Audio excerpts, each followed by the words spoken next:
It's more important to own your weaknesses. You have to really triple down on those, man. Because why? You want to become a full human being. We like to run away from weaknesses. Like, for instance, if you're good at running, all you want to do is run. If you're great at reading, you have several books. But we don't do those things that we're not good at. So for me, I realized, man, like, I keep on running away from these things I'm not good at. I have to dive into these things. I have to become one with these things. And that's what happened. And so I own them both. Yeah. And I talk very openly about them both. The biggest thing you have to do is shut off technology. You have to go dark. And what I mean by that is you have to be quiet in your mind.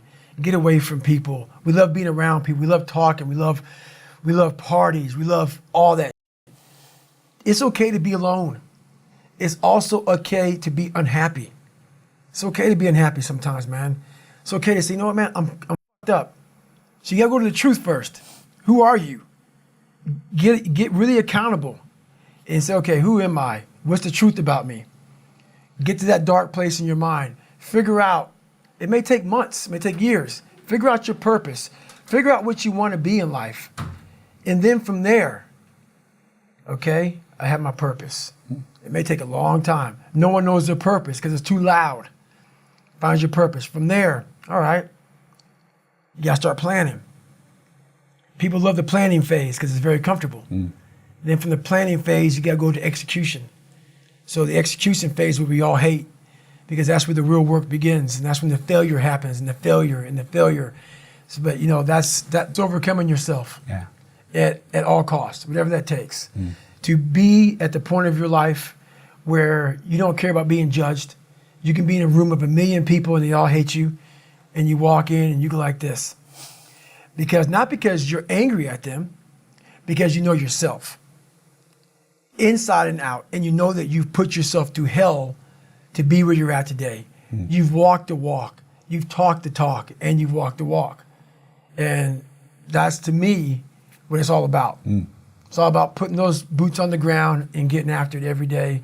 And once you do that, you have a feeling about yourself that no one can ever take away or even understand. Yeah. Those scars are proof that, you know, your past is real. So they're never going to go away. I own them, but I'm proud of my childhood. I'm proud because without all of these lessons in life, and everybody says this bullshit, I mean it. I mean it, because I was able to look at my childhood and how I grew up as the ultimate training ground for my life. There has to be some people on this planet Earth who have my mentality.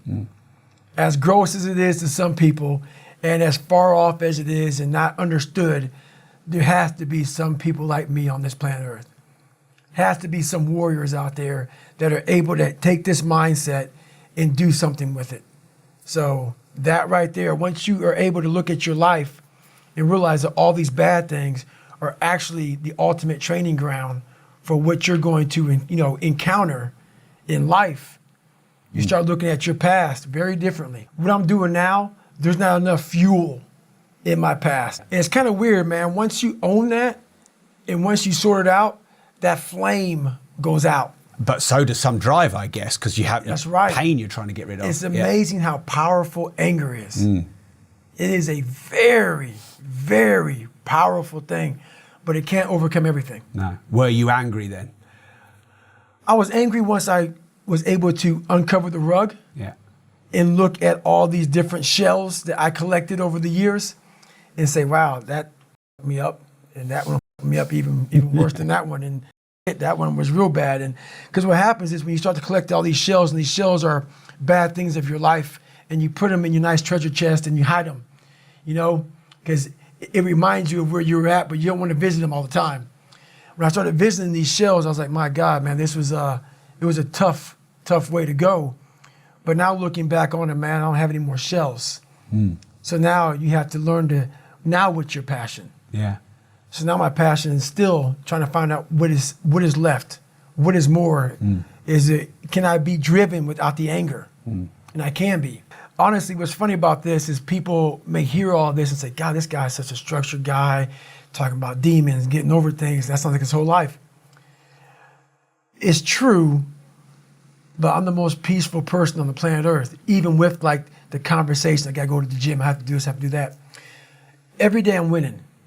Every day I'm winning the other voice in my head. So I'm at peace with myself.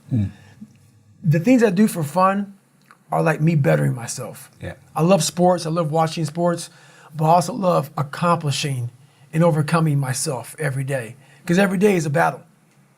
Every day is a battle because your mind wants to choose the path of least resistance. Every day. But you don't become better by ever doing that. You become normal. And I don't want to be normal.